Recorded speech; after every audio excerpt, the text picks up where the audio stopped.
এঁচোড় চিংড়ি তো আমাদের বাঙালিদের খুবই পছন্দের একটা রেসিপি। বিভিন্ন অনুষ্ঠান বাড়িতে ভাতের সাথে এই এঁচোড় চিংড়ি খেতে আমাদের দুর্দান্ত লাগে। নমস্কার বন্ধুরা, লিনাস কিচেনে আপনাদের সবাইকে স্বাগত জানাই। আজকে আপনাদের সাথে একদম অনুষ্ঠান বাড়ির স্বাদে এঁচোড় চিংড়ি রেসিপি শেয়ার করব।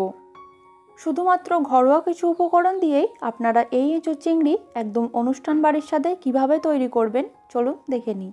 তাহলে আমাদের আজকের রেসিপি হলো এঁচোড় চিংড়ি।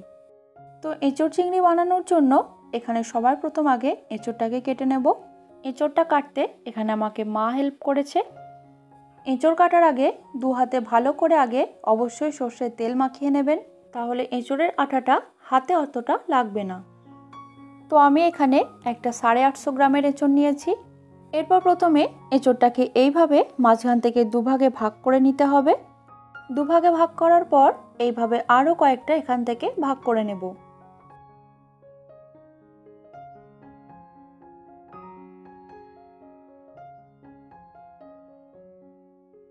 পিস করে নিয়ে এরপর এঁচোড়ের মোটা খোলাটা আর মাঝখানের এই সিটটাকে বাদ দিতে হবে।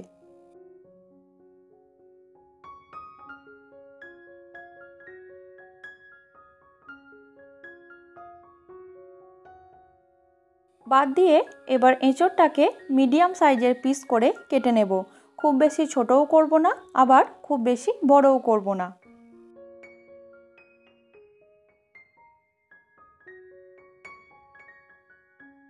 আমি এখানে 850 গ্রাম এঁচোড়ের অর্ধেকটা ব্যবহার করছি। আপনাদের যতটা প্রয়োজন আপনারা সেটা ব্যবহার করবেন।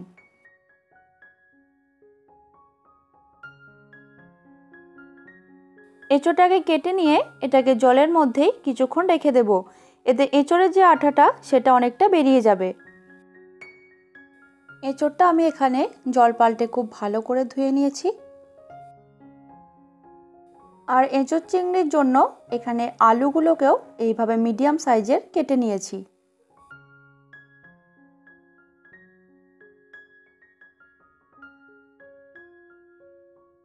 এবার কেটে রাখা এঁচোড়টাকে এখানে আমি প্রেসার কুকারে 2টো সিটি দিয়ে সেদ্ধ করে নেব।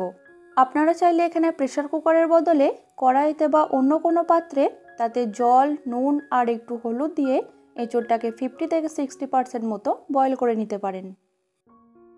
দিয়ে দিচ্ছি পরিমাণ মতো জল।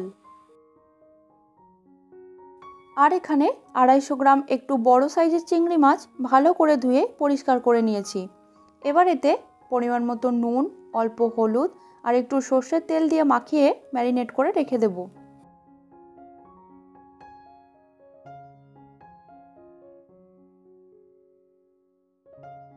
এঁচোড় সেদ্ধ করে নেওয়ার পরে কড়াইয়ে দিয়ে দিচ্ছি সর্ষের তেল। তেলটা গরম হয়ে এলে প্রথমে এখানে আলুগুলোকে একটু ভেজে নেব। দিয়ে দিচ্ছি এতে পরিমাণ মতো নুন আর একটু হলুদ গুঁড়ো। একটু লাল লাল করেই আলুগুলো এখানে ভেজে নেব।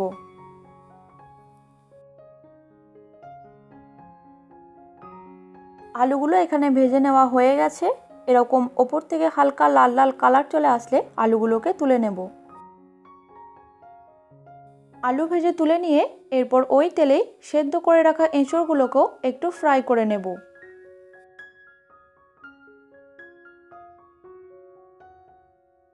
এঁচোড়গুলোকে এখানে খুব বেশি কড়া করে ভাজার একেবারেই দরকার নেই, হালকা একটু কালার চলে আসলে তুলে নেব।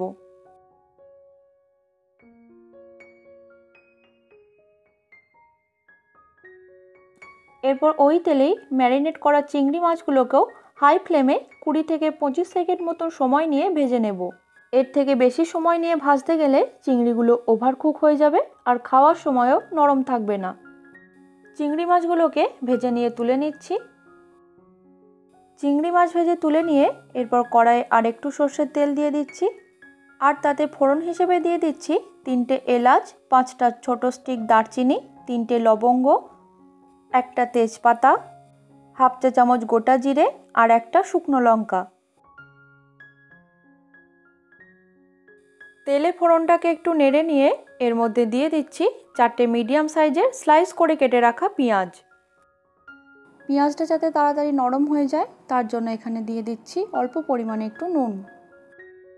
এবার পেঁয়াজটাকে এখানে লাল লাল করে ভেজে নেব।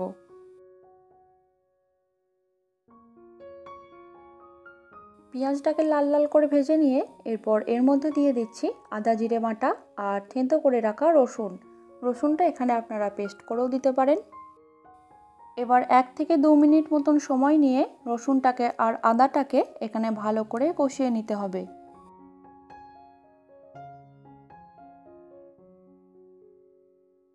এরপর এর থেকে কাঁচা গন্ধটা চলে গেলে এর মধ্যে কিছু গুঁড়ো মশলা দিয়ে দেবো। দিয়ে দিচ্ছি হাফ চা চামচ জিরে গুঁড়ো, 1 চা চামচ ধনে গুঁড়ো, রঙের জন্য হাফ চা চামচ হলুদ গুঁড়ো আর হাফ চা চামচ কাশ্মীরি লঙ্কা গুঁড়ো। দিয়ে দিচ্ছি স্বাদ মতো নুন আর 2 চা চামচ মতন চিনি।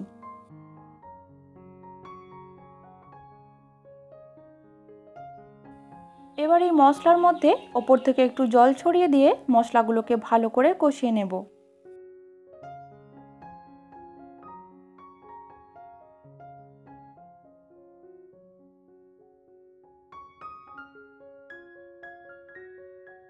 মশলা ভালো করে কষিয়ে নিয়ে এরপর এর মধ্যে দিয়ে দিচ্ছি 2টো মিডিয়াম সাইজের পেস্ট করে রাখা টমেটো। মিক্সারের বাটিটা ধুয়ে খুব সামান্য পরিমাণে এখানে একটু জল দিয়ে দিচ্ছি। এবার টমেটোটাকে এখানে ততক্ষণ কষাতে হবে যতক্ষণ না এর মধ্যে থেকে তেলটা ছাড়তে শুরু করে আর এর কাঁচা গন্ধটা একেবারেই চলে যায়। 1.5 থেকে 2 মিনিট মতন সময় নিয়ে ভালো করে টমেটোটাকে এখানে কষিয়ে নিতে হবে। এরপর টমেটোটা ভালো মতন কুক হয়ে গেলে এর মধ্যে যে আলু আর এঁচোড়টা ফ্রাই করা ছিল সেটা এর মধ্যে দিয়ে দিচ্ছি। এঁচোড় আর আলু এবার মশলার সাথে খুব ভালো করে মিশিয়ে নেব।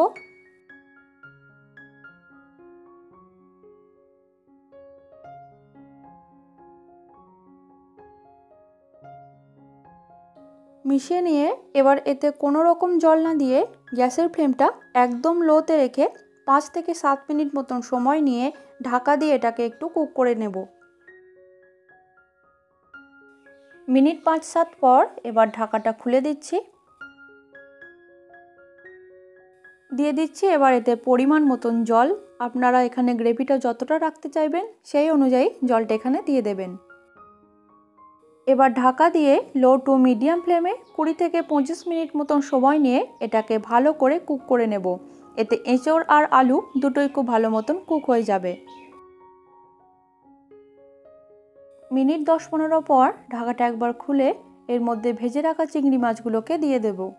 দিয়ে আরও 15-20 মিনিট মতন এটাকে ঢাকা দিয়ে রাখবো। এবার ফাইনালি 25 মিনিট পর আমি ঢাকাটা খুলে দিচ্ছি। এঁচোড় আর আলু এখানে খুব ভালো মতন সেদ্ধ হয়ে গেছে। এবার সবশেষে আমি এখানে আরও কিছু ইনগ্রেডিয়েন্টস ব্যবহার করছি। দিয়ে দিচ্ছি হাফ চা চামচ ঘি, 1/4 চা চামচ গরম মশলা আর 1 চা চামচ ভাজা মশলা।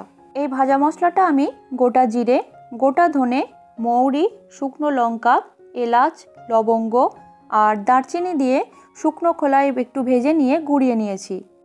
ব্যাস আর কিছুই না। এবার সব কিছুকে একবার ভালোভাবে মিশিয়ে নিলেই এখানে অনুষ্ঠান বাড়ির মতন এঁচোড় চিংড়ি একদম তৈরি। আশা করছি আজকের এই রেসিপিটা আপনাদের নিশ্চয়ই ভালো লেগেছে। ভালো লেগে থাকলে আমাকে অবশ্যই কমেন্টে জানাবেন। এরকম রান্নার রেসিপি পেতে হলে আমার চ্যানেলটিকে অবশ্যই সাবস্ক্রাইব করে রাখবেন আর পাশে থাকা বেল আইকনটা ক্লিক করে অল করে রাখবেন। সবাই ভালো থাকবেন, সুস্থ থাকবেন। দেখা হচ্ছে আপনাদের সাথে পরের একটি রেসিপি নিয়ে।